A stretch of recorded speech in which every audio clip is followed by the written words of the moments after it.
గురువుగారు, షోడశ కర్మలు, పంచదశ కర్మలు ఈ రెండు ఒకటేనా, వేరు వేరా? 48 సంస్కారాలలో ఇవి కూడా ఉంటాయా?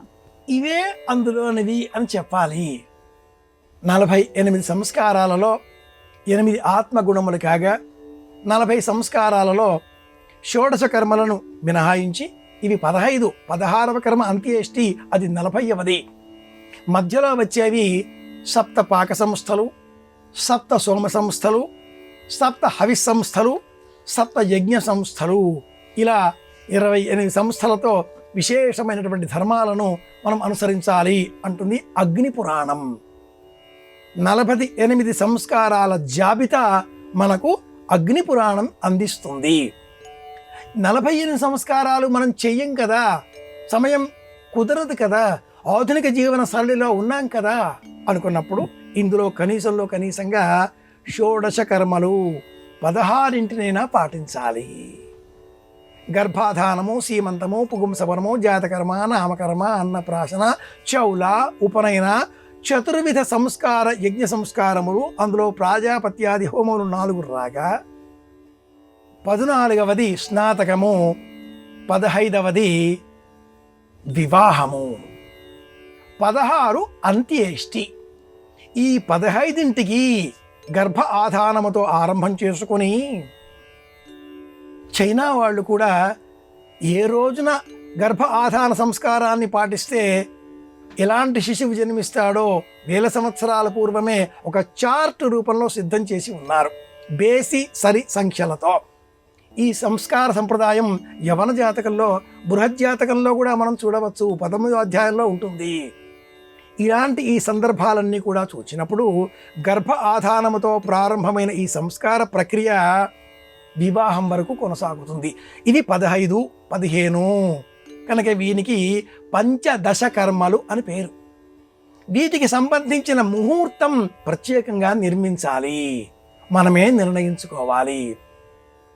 సీమంతము అన్న ముహూర్తమును పుష్యమీ నక్షత్రంలో చేయకూడదు. మిగతా అన్నింటికి పుష్యమీ నక్షత్రం బ్రహ్మాండంగా ఉపయోగిస్తుంది.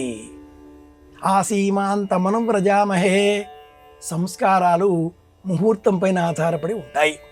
ఇవి పంచదశ కర్మలు కాగా మరి షోడశ, ఆ 16వ కర్మ, అది అంత్యేష్టి.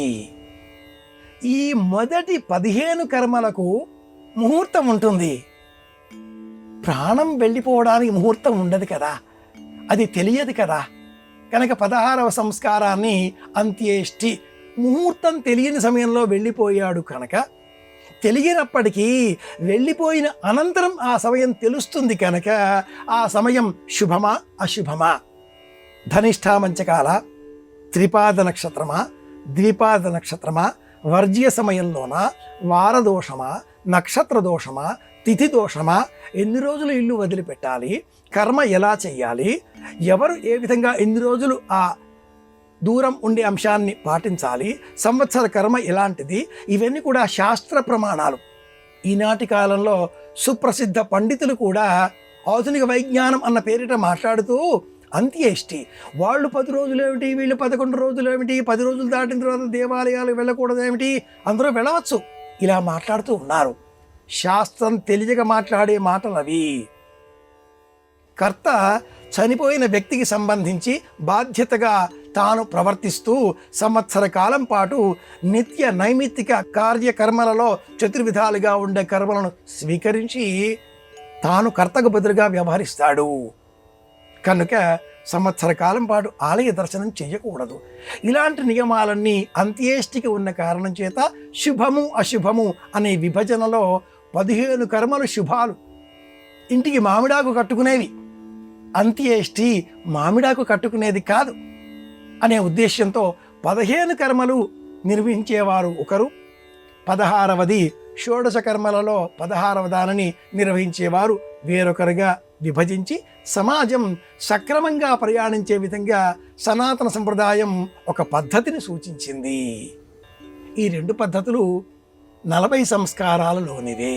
ఇది విషయం.